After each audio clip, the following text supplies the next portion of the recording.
Hello, AP Physics 1, it's Mr. Ng with an explanation of that last page in your circular motion set. That page about the rotor ride. Okay, let's go through the situation here. So you're in a rotor ride, like it spins really fast and you're pressed up against the wall of it, much like your clothes in your washing machine. Part A, it wants you to do a free body diagram. So I think the easiest vector is mg. Some of you were tempted to do a normal force up here, but this is not the normal force. Instead, the normal force is perpendicular to the surface, so the normal force would be here, right? The normal force is what, it's the same magnitude of what's going to press you against the wall, right? That's not a force. If you remember, what's pressing you against the wall is basically inertia, and then all the forces are actually pointed towards the middle. But here we go. Normal force is pointed towards the middle. So what's pointing up here is friction, right? Meaning your body wants to slide down and friction is preventing it from sliding down. So friction is pointing up, okay? So let's do the sum of forces.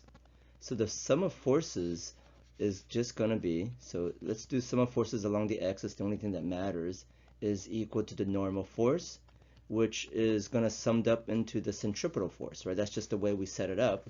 That means our normal force is equal to mv squared over r.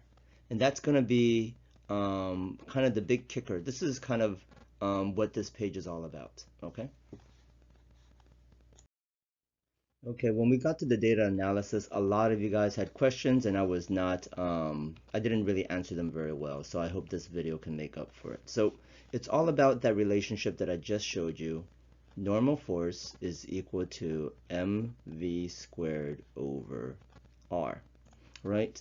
What if your n was a y, right? Y is equal to, and then let's keep m and r, but let's graph v as an x squared. Y is equal to something x squared. I think we all understand that y is equal to x squared is going to be like an exponential relationship. So we know that these guys won't become linear, right? So this is not going to work. So here, in order to make this linear, you need to do something fancy. Instead of graphing x squared, what if x squared was equal to x? Does that make sense?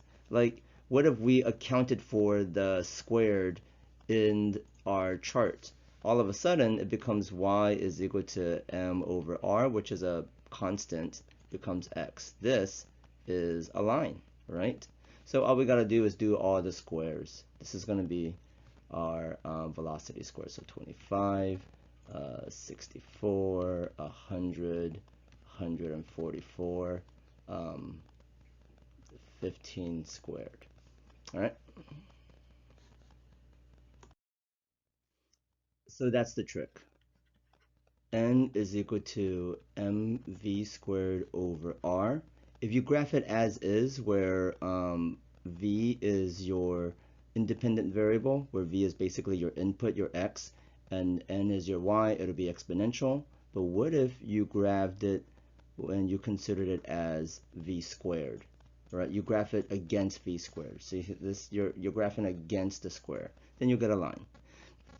Think back to when we did kinematics and we had the equation delta d is equal to 1/2 at squared, right? This is also an exponential chart, right? And remember how if we just graphed it not by t but by t squared, it also became linear?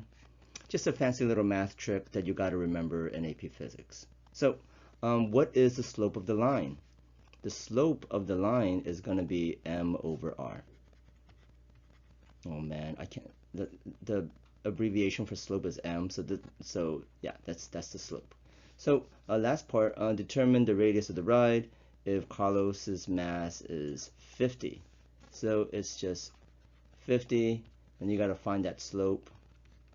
right? I don't know what the slope is. It's like you could find it yourself, and then you could divide it by or multiply.